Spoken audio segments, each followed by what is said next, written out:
कभी सोचा है कुछ लोग कितनी आसानी से दोस्त बना लेते हैं या किसी को भी अपनी बात के लिए मना लेते हैं।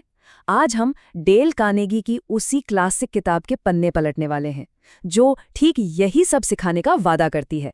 तो आज हम क्या क्या देखने वाले हैं? सबसे पहले हम उस 85% वाले सीक्रेट की बात करेंगे जो सक्सेस की चाबी है। फिर कार्नेगी के सबसे ज़रूरी रूल्स को समझेंगे। इसके बाद ये भी देखेंगे कि भाई आज के ज़माने में ये रूल्स काम करते भी हैं या नहीं। और हाँ, एक बहुत बड़ा सवाल उठता है इस किताब को लेकर, उस पर भी बात करेंगे। और आखिर में हमारा फाइनल वर्डिक्ट। तो तैयार हैं? चलिए शुरू करते हैं। कार्नेगी ने एक बहुत ही बेसिक सा सवाल उठाया कि आखिर कामयाबी मिलती किस चीज़ से है। और यकीन मानिए इसका जवाब थोड़ा चौंकाने वाला है। नहीं, वो सिर्फ किताबों वाले ज्ञान या टेक्निकल स्किल्स की बात नहीं कर रहे थे।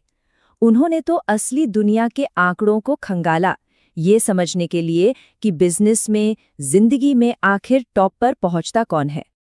अब जरा इस चार्ट पर नजर डालिए, है ना कमाल की बात।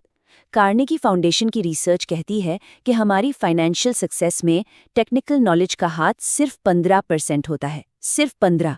और बाकी का जो 85% है वो पूरा का पूरा इस बात पर टिका है कि हम लोगों से डील कैसे करते हैं। और सुनिए, ये सिर्फ कोई किताबी थ्योरी नहीं थी। उस जमाने के सबसे अमीर इंसान जॉन डी रॉकफेलर, उन्होंने खुद कहा था कि वो लोगों के साथ डील करने की काबिलियत के लिए दुनिया की किसी भी और स्किल से ज्यादा पैसा देने को तैयार थे। सोचिए। तो ठीक है, सवाल ये उठता है कि ये ह्यूमन इंजीनियरिंग स्किल्स आखिर सीखी कैसे जाती हैं? चलिए अब कार्नेगी के कोर रूल्स में गोता लगाते हैं। कार्नेगी का पूरा फलसफा बस इन 3 बेसिक आइडियाज पर खड़ा है। पहला, और शायद सबसे मुश्किल भी यही है, किसी की बुराई, निंदा या शिकायत मत करो।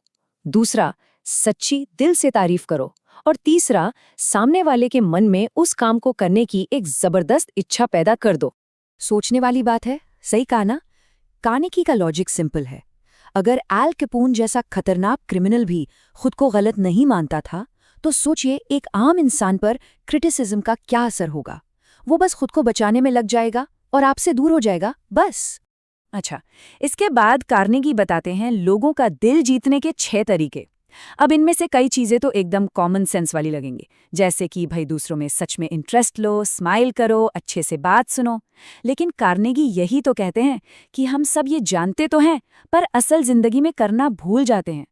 कभी गौर किया है जब कोई हमारा नाम याद रखता है तो कितना अच्छा महसूस होता है? बात बहुत छोटी सी है, लेकिन इसका असर बहुत गहरा होता है, क्योंकि किसी भी इंसान के लिए दुनिया में सबसे मीठी आवाज उसके अपने नाम की होती है। लेकिन एक मिनट जरा रुकिए, ये किताब तब लिखी गई थी जब ना इंटरनेट था, ना स्मार्टफोन, ना कोई सोशल मीडिया। तो सवाल ये है कि 1930s की ये सलाह आज की दुनिया में 2026 में काम करती भी है या नहीं? देखिए, कार्नेगी की किताब का जादू उनके लिखने के तरीके में है। वो सिर्फ नियम नहीं बताते, वो लिंकन, रूजवेल्ट और आम लोगों की कहानियां सुनाते हैं ताकि ये बातें दिमाग में छप जाएं, आप उन्हें सच में काम करता हुआ देखें और फिर कभी ना भूलें।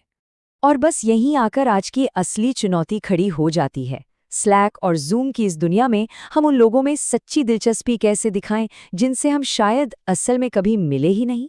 बिल्कुल ऐसा ही एक और सवाल है। आजकल की बड़ी बड़ी कंपनियां रेडिकल कैंडोर को बढ़ावा देती हैं, मतलब एकदम मुंह पे साफ साफ फीडबैक दो। तो फिर कार्नेगी का आलोचना मत करो वाला रूल यहाँ कैसे फिट होगा? ये तो एकदम उल्टा लगता है ना? अच्छा, अब शायद दिमाग में ये सवाल आ रहा होगा कि क्या ये सब सिर्फ लोगों को मैनिपुलेट करने का, अपनी बातों में फंसाने का तरीका तो नहीं है? और ये बिल्कुल सही सवाल है, बल्कि ये इस किताब की सबसे बड़ी आलोचना भी है। कमाल की बात यह है कि कार्नेगी खुद इस सवाल का जवाब देते हैं। वो चापलूसी को कहते हैं नकली तारीफ, मतलब खोखली, मतलबी और एकदम बेईमान। और वो साफ साफ चेतावनी देते हैं कि इससे फायदे से कहीं ज्यादा नुकसान ही होगा। ये स्लाइड देखिए, ये तारीफ और चापलूसी के बीच का फर्क एकदम शीशे की तरह साफ कर देती है। सारा खेल नियत का है। सच्ची तारीफ दिल से निकलती है सामने वाले के लिए, और चापलूसी वो बस जुबान से निकलती है, सिर्फ अपने फायदे के लिए। तो हमने कार्नेगी के सिद्धांतों को समझा, आज के ज़माने में वो कितने काम के हैं इस पर भी सोचा, और मैनिपुलेशन वाले सवाल को भी देखा। तो अब आखिरी फैसला क्या है? ये किताब आज की तारीख में किसे पढ़नी चाहिए? देखिए, ये किताब खास तौर पर उन लोगों के लिए बहुत काम की है जो क्लाइंट फेसिंग रोल्स में हैं या फिर जो अभी-अभी मैनेजर बने हैं और टीम चलाना सीख रहे हैं। अरे यहाँ तक कि जो लोग टेक्निकल फील्ड में हैं, वो भी अपनी ह्यूमन इंजीनियरिंग स्किल्स को चमकाने के लिए इसे पढ़ सकते हैं। पर सच कहूँ तो ये किताब असल में कुछ ट्रिक्स और टेक्निक्स के बारे में है ही नहीं। इसका सबसे बड़ा सबक, इसका जो निचोड़ है, वो है नजरिए में एक छोटा सा बदलाव। मुझे क्या चाहिए से हटकर उन्हें क्या चाहिए पर फोकस करना। भले ही ये किताब लगभग 100 साल पुरानी हो, लेकिन इसके जो सिद्धांत है ना, वो आज भी उतने ही सच हैं। इसीलिए बस कुछ पुराने एग्जाम्पल्स की वजह से आधा स्टार कम है, वरना हम इसे देते हैं 5 में से 4.5 स्टार। तो आखिर में बस एक सवाल, अगर कल से सिर्फ एक चीज बदली जाए, किसी भी एक बातचीत में सिर्फ एक बार ईमानदारी से चीजों को सामने वाले के नजरिए से देखने की कोशिश की जाए, तो क्या बदलेगा? सोचिएगा जरूर, क्या पता जो नतीजा निकले वो हैरान कर दे।